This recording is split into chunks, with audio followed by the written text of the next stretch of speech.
Durante décadas, la Unión Soviética ha sido el gran monstruo que amenazaba la humanidad, la libertad y la democracia. ¿Sabes cuál? La Unión Soviética. La Unión Soviética. ¡Qué La miedo! Unión Soviética. Actualmente, la prueba palpable del fracaso del socialismo. Vuestro modelo crea pobreza.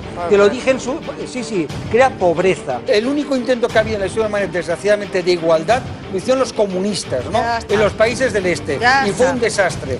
Pobreza y pobreza. Lo creasteis en la Unión Soviética. Pero si tan mal fue con el socialismo, ¿por qué la mayoría de los que lo vivieron quieren que vuelva? Y es verdad que se fueron, pero no se cuenta la segunda parte. La segunda parte, que en la Alemania del Este, en el Berlín actual, siguen votando a los antiguos comunistas.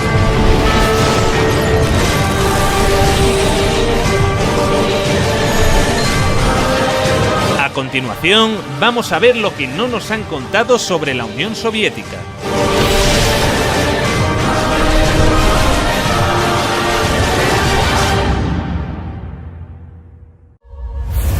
Esta es la evolución del PIB ruso en los últimos años del régimen zarista, prácticamente estancado hasta que se produce el origen de la Unión Soviética. Lo primero que harán será una reforma agraria que otorga a los campesinos propiedad sobre la tierra. Luego, los primeros años de socialismo, como consecuencia de la Primera Guerra Mundial y la Guerra Civil, fueron complicados. En 1921 se creará el Gosplan, el Centro de Planificación. Será un primer plan basado en la electrificación del país, necesario para desarrollar toda una serie de infraestructuras en un país en el que casi no había nada. Esto es lo que sucede con el PIB soviético cuando se inicia el Gosplan. Lo que muestra que la manera en la que los soviéticos habían organizado la economía no era un fracaso para nada. Hasta 1970, el crecimiento era alto. A partir de entonces, entre 1970 y 1980, el crecimiento era menor. Y el crecimiento del bloque blanco algo mayor. Los mecanismos de bloqueo aparecen en esa época. La única caída significativa fue durante la Segunda Guerra Mundial. Una guerra que, a diferencia de lo que nos vende Hollywood, fue ganada a los nazis gracias a la Unión Soviética.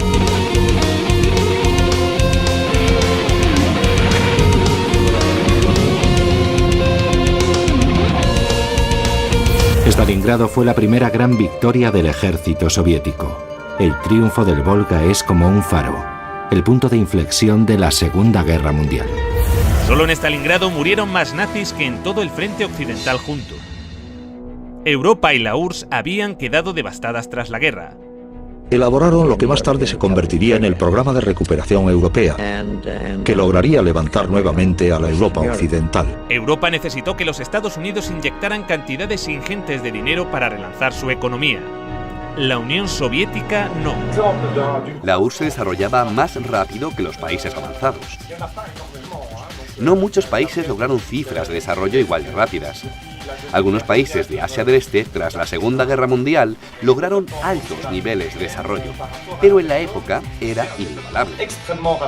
En el año 1963, Rusia había pasado de un sistema monárquico con una economía agrícola atrasada a multiplicar por 52 su volumen industrial gracias a la economía planificada.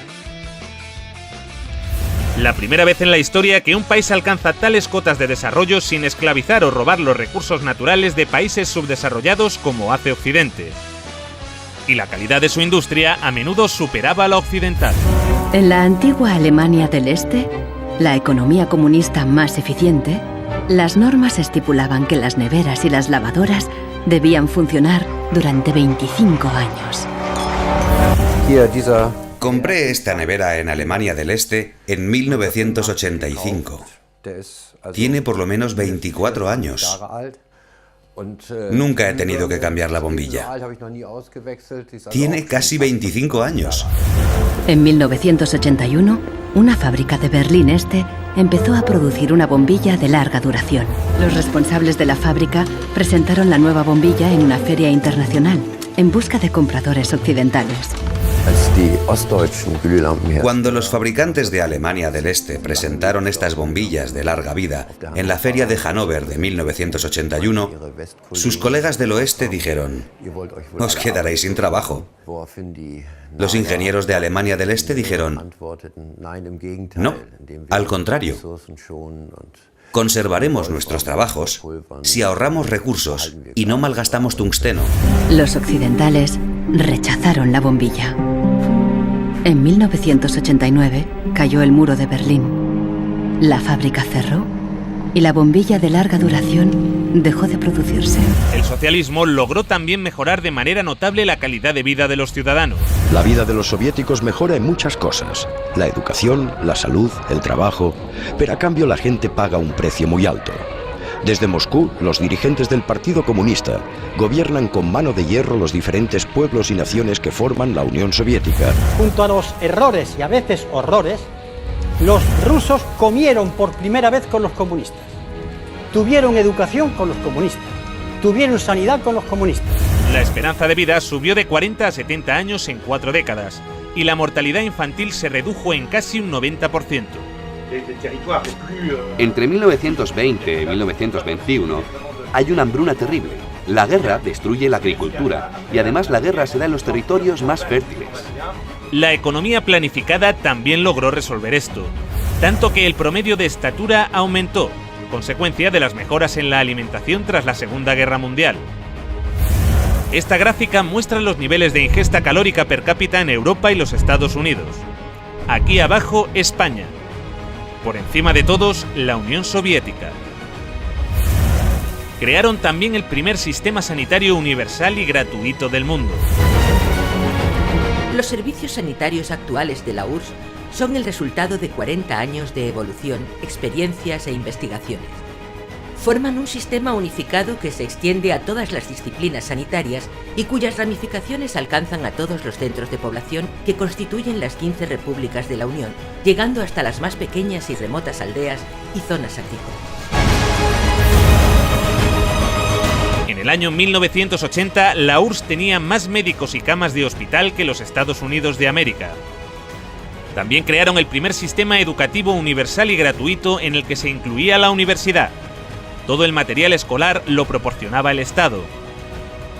En los años 70, la URSS tenía 5 veces más ingenieros titulados que los Estados Unidos. Y mientras los Estados Unidos pasaban la Gran Depresión con un 23% de paro, la Unión Soviética alcanzaba la plena ocupación. Sus oficinas de desempleo permanecieron cerradas hasta el año 88. Y las condiciones laborales no estaban nada mal. Con la Constitución Soviética de 1936 se estableció la jornada laboral de 7 horas, pudiendo verse reducida a 6 o incluso a 4 para las profesiones más duras. La jubilación era a los 60. Para los trabajos más duros podía llegar a adelantarse a los 50. Solo hacían falta 20 años cotizados para cobrar la pensión completa. Los sueldos se cobraban al 100% durante las bajas por enfermedad, y también tenías derecho a bajas si tus hijos se ponían enfermos. La baja por maternidad duraba 1 año. De hecho, fue el país que consiguió las mayores cotas de igualdad entre hombres y mujeres. Antes, en la RDA de su juventud, la mujer era igual que el hombre, y a veces incluso superior.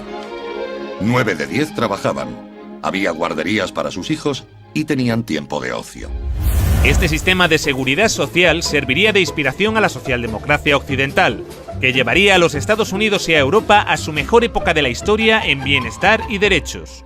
Entre esos derechos están el acceso a un trabajo útil y remunerado, el derecho a unos ingresos suficientes para proveer de una adecuada alimentación, vestuario y esparcimiento, el derecho de cada familia a un hogar decente, el derecho a una cobertura médica adecuada y la posibilidad de tener buena salud y gozar de ella, el derecho a una adecuada protección ante los temores económicos vinculados con la vejez, la enfermedad, los accidentes o el desempleo. El derecho a una buena educación. Luego llegaron los liberales y empezaron a joderlo todo, pero esto es otra historia. Para el resto del mundo, el aporte científico de la Unión Soviética, incluso en economía, aunque no sea totalmente científica, es notable incluso para Europa. El virólogo soviético Viktor Sanov presentó su plan para erradicar la viruela ante la Organización Mundial de la Salud. Por primera vez en la historia, la humanidad lograba eliminar una enfermedad gracias a una campaña de vacunación en la que la Unión Soviética tuvo un papel fundamental. Fueron los primeros que lograron poner un satélite en órbita, el Sputnik. Los medios de comunicación de todo el mundo estaban embargados de emoción porque el hombre había podido llegar al espacio. El cosmonauta soviético Yuri Gagarin fue el primer hombre en viajar al espacio. Valentina Tereskova, la primera mujer. La Mir, la primera estación espacial. Incluso el primer teléfono móvil.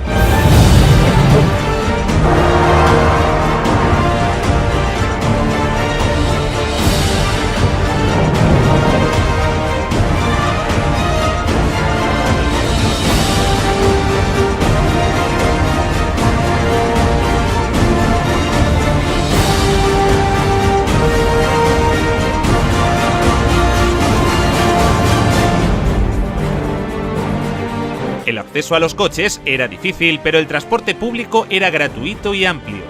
La red ferroviaria llegó a ser de las más grandes y desarrolladas del mundo. Nos enfrentamos al recorrido ferroviario más largo del mundo, el Transiberiano. Una sociedad que había logrado garantizar a todos los ciudadanos los bienes de primera necesidad. La vivienda, el agua, la luz o la calefacción no suponían más de un 30% del salario de un trabajador. Y si no podías permitirte una vivienda, el Estado te la regalaba. En la década de los 60 surgieron bloques de apartamentos en todas las ciudades soviéticas. Claro que estábamos contentos. Esperábamos esos apartamentos como el que espera a que el pastel salga del horno.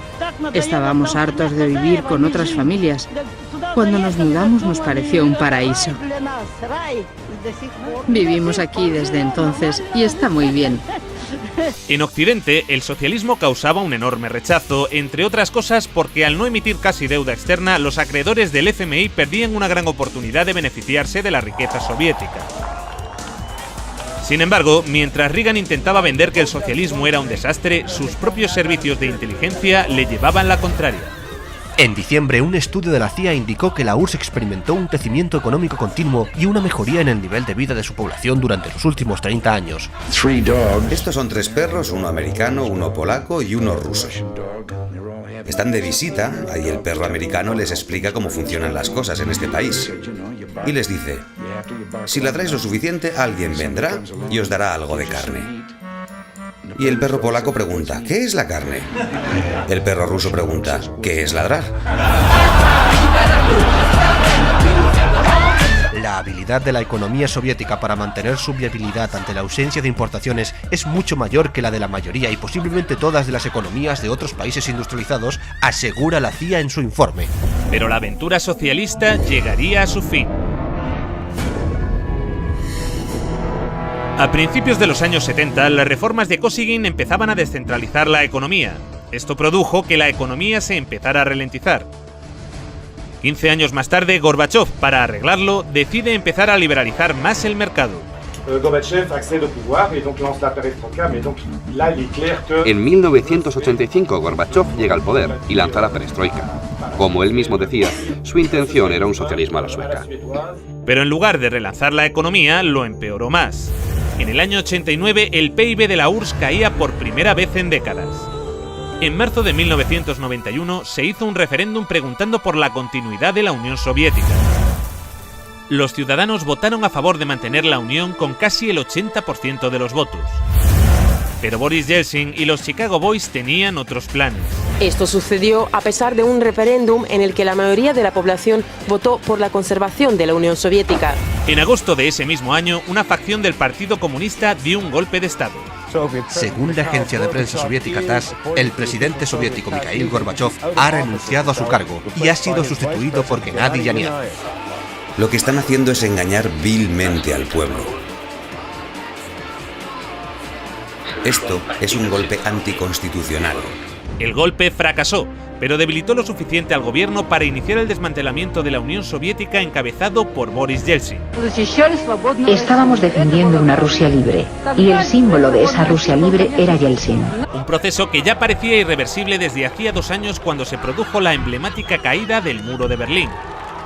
Algo que hoy se recuerda como un gran logro de la humanidad.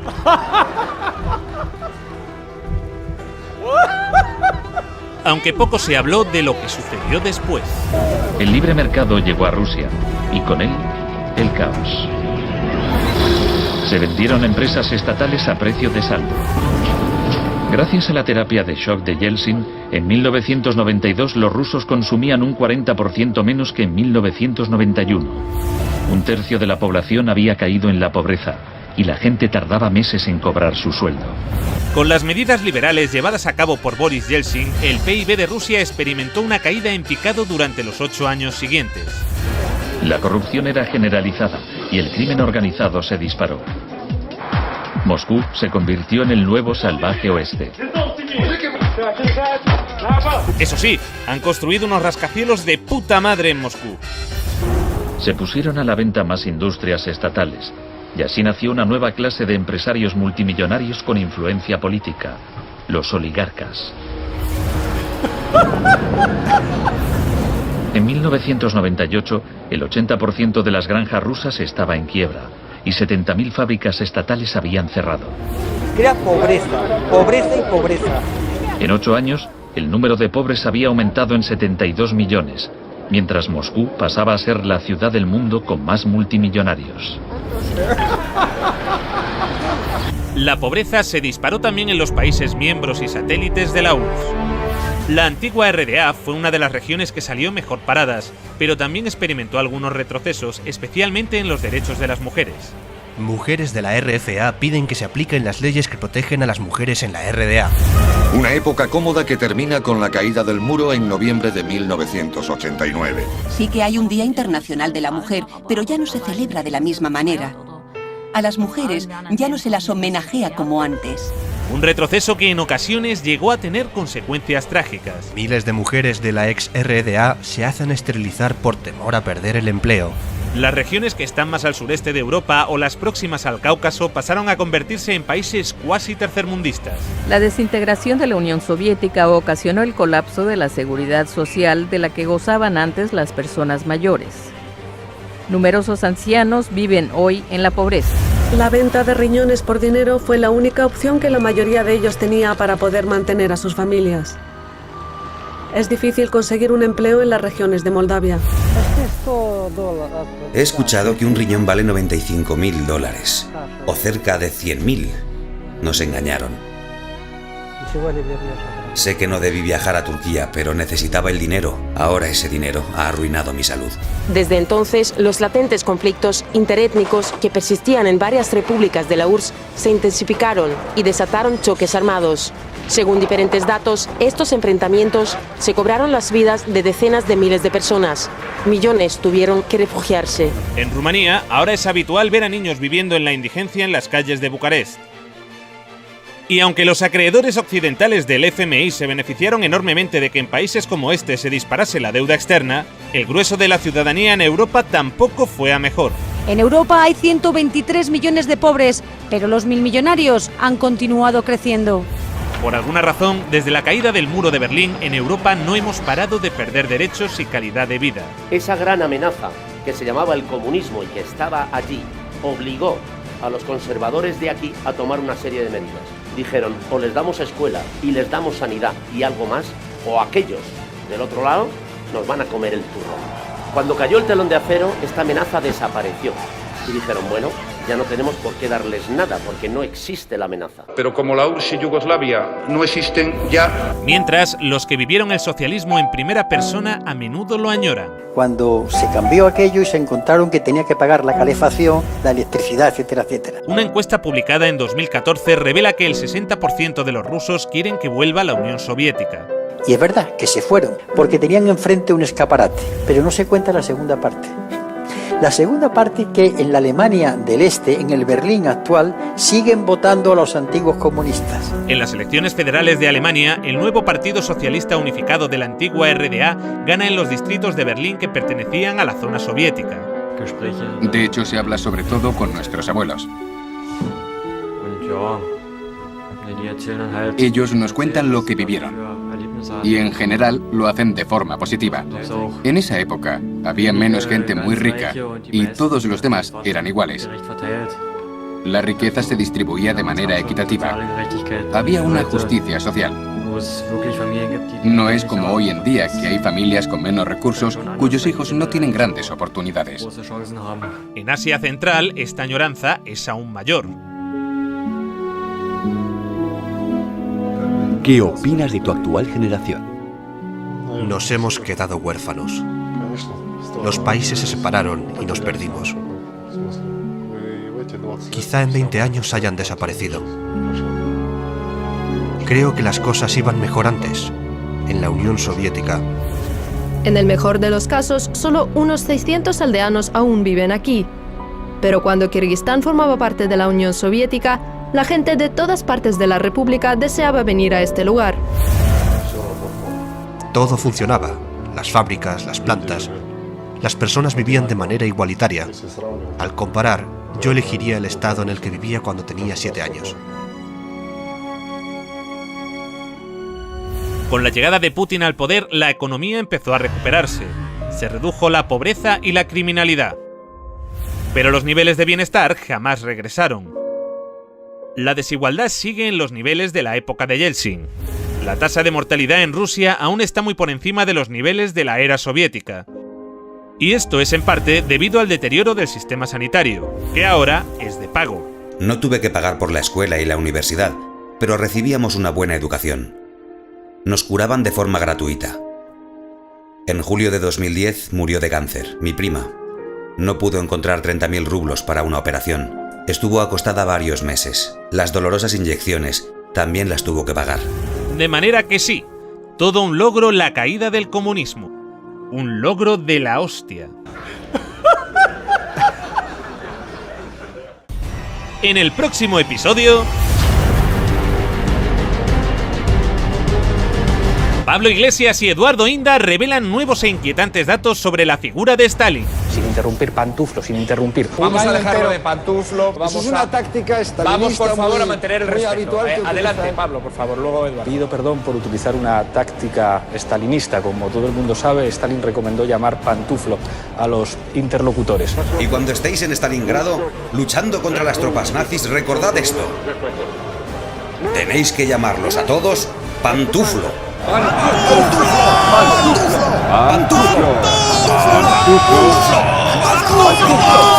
¿Cambiará esto la opinión que tienen los ciudadanos de Stalin?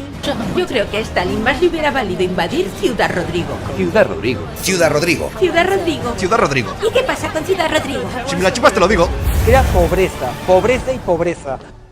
No hay que olvidar que según el país que promueve golpes de Estado en América Latina y que financia y arma a yihadistas en Oriente Próximo, la URSS no era una democracia. Así que suscríbete.